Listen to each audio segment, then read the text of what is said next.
Okay, elementary team, you have, it's going to be different this week. This is for the first through third grade room.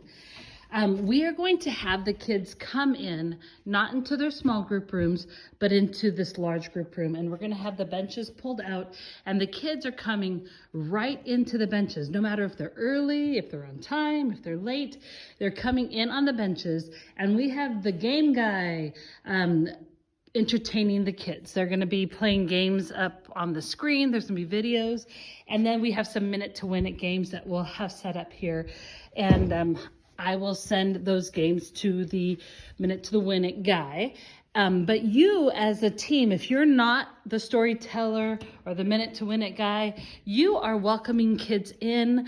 Our joy is going to be overflowing. We're going to be talking about Easter and being made new, and we're just super duper excited. So you're going to come in, and your job, if you don't know, if you have a job, then your job is this: to come and connect with the kids, sit with the kids at the benches, ask them about how they're doing, participate in the fun that's happening on the platform.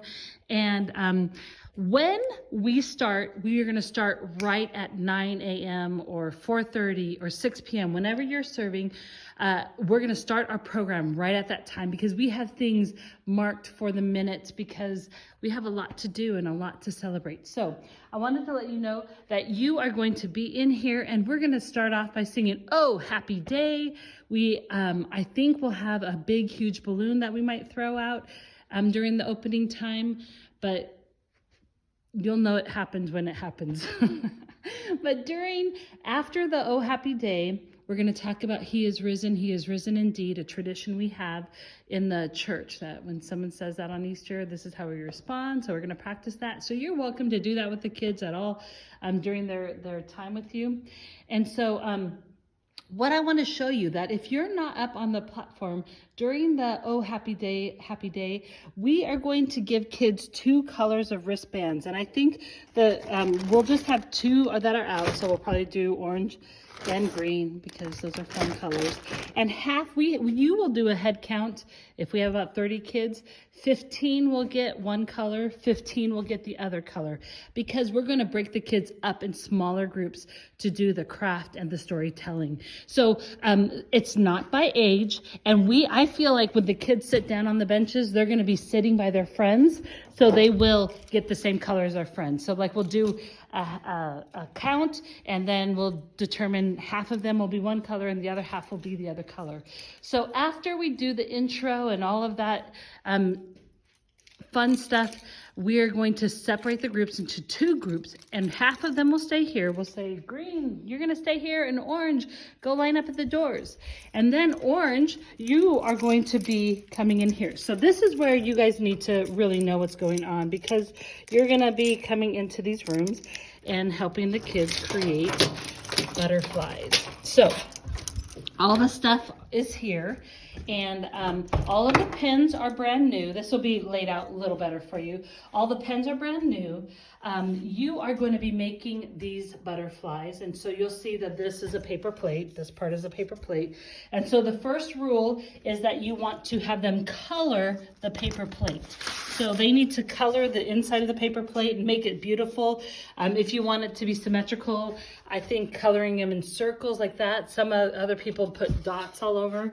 So after they have this colored, after it's fully colored, then you're going to fold this in half. And the thing you need to know, this is super important. I'm doing everything one-handed, so it may take me a little bit more time. I apologize for that. This is your cutting guide. You have it on the paper. Now, I want to show you something. You do not line it up here, because that won't give them much of a wing. What you want to do is put that corner as far as you can. Get those corners so that you're only taking off as little as possible. So you're going to get a pen, and you're going to just put it on the edge and on the edge, like so. Do you see that? And you're going to use your pen and you're going to trace it here like that.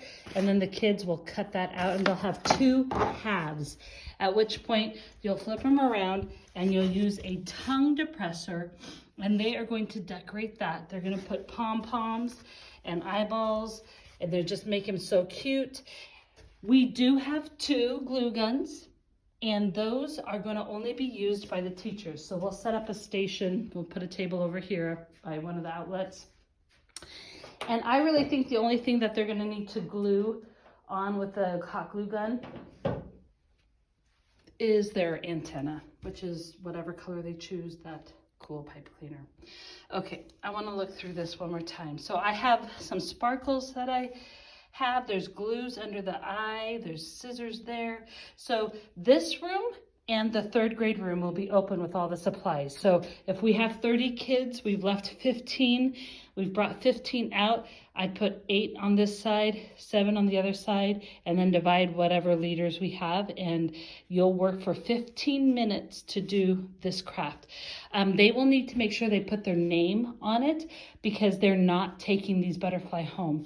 They're actually taking caterpillar home that are going to turn into butterfly if everything goes as it should. So, after you've done your 15 minutes in here, this room again will be set up for you guys, then we'll flip-flop. We'll bring your kids in here, and they will now hear the Easter story and how to take care of their butterfly.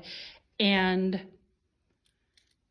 the other group will go and do, and you'll take that other group and you'll help them with their butterflies. So they are going to leave them here.